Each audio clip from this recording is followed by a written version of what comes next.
সাবিহা নামের একটি মেয়ে ছিল, যার অনেক স্বপ্ন ছিল সে ডক্টর হবে। তার বাবা মারও স্বপ্ন ছিল ডাক্তার বানাবে মেয়েকে। সে পড়াশোনা অনেক ভালো করছিল। সে প্রাথমিকের যে পরীক্ষা রয়েছে পঞ্চম শ্রেণীর, সেখানে প্রথম হয়। আবার অষ্টম শ্রেণীতে পরীক্ষা দিয়েও সে বোর্ড সেরা হয়। তারপর নবম শ্রেণীতে ভালো একটি স্কুলে ভর্তি হয়। সে এসএসসি পরীক্ষা যখন দেয়, তারপর 3 মাস পরে ফলাফল আসে। ফলাফল আসার পরে দেখা যায় তার ফলাফল অনেক খারাপ হয়েছে।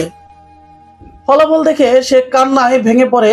তার বাবা তাকে বকাঝকা করতে থাকে, তবে তার মা তাকে অনেক বোঝাতে থাকে। সে নিঃশব্দে নিজের ঘরে চলে যায়। নিজের ঘরে চলে গিয়ে সে কান্না করতে থাকে আর বলে, এই জীবনে আমার দ্বারা কিছুই হবে না, আমি আর এই জীবন রাখতে চাই না। ঠিক ওই সময়ে তার ছোট ভাই তাকে একটি চিরকুট পাঠায় দরজার নিচ দিয়ে। সেখানে লিখেছিল যে, তুই আমাকে ছেড়ে কোথায় যাবি, আমাকে পড়াবি না, আমি তো তোর কাছেই পড়তে চাই। তখন সাবিহা সে আবার অনুপ্রেরণা পায় যে আমার জন্য একজন হলেও তো অপেক্ষা করছে, আমি তার উপকার করতে পারবো। সে দরজা খুলে বের হয়ে আসে এবং তার ছোট ভাইটিকে বুকে জড়িয়ে ধরে কাঁদতে থাকে। পরবর্তীতে তার এক বান্ধবী ফোন দিয়ে বলে যে, সাবিহা, আমারও রেজাল্ট খারাপ হয়েছে, আমিও আবার পরীক্ষা দিতে চাই।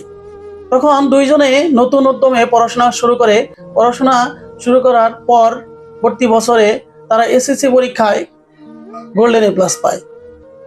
তারপর তারা একটি বিখ্যাত কলেজে ভর্তি হয়। সেখান থেকে তারা গোল্ডেন এ প্লাস পেয়ে মেডিকেলে দেশ সেরা হয়ে তারা ডক্টর হওয়ার পথে রয়েছে। তারা পড়াশোনা শেষ করেছে, এখন তারা ডাক্তার। তারা গ্রামে ফিরে এসেছে। তাদের স্বপ্ন যে গ্রামে একটি হসপিটাল নির্মাণ করে তারা গ্রামের মানুষকে সেবা দিতে চায়। এক সময় যে গ্রামের মানুষগুলো তাদেরকে কটাক্ষ করেছিল, তাদের ফলাফল খারাপের কারণে তাদেরকে অনেক তিরস্কার করেছিল, আজ তারা গ্রামের মানুষের সেবা করতে চায়। এখন তার বাবা বুক ফুলিয়ে বলতে পারে যে আমার মেয়ে একজন ডক্টর।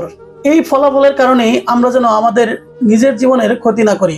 আর অভিভাবক যারা রয়েছেন তারা কখনোই তাদের সন্তানদেরকে বকাঝকা করবেন না, তাদেরকে অনুপ্রেরণা দিবেন। এই জীবনে শুধু ফলাফল দিয়েই সবকিছু হয় না, ফলাফল ছাড়াও অনেকেই পড়াশোনা না করেও কিন্তু জীবনে অনেক বড় হয়েছে। অনেক বড় বড় মনীষী যারা রয়েছেন তারা কিন্তু পড়াশোনার এই ফলাফলকে তারা গুরুত্ব দেয়নি।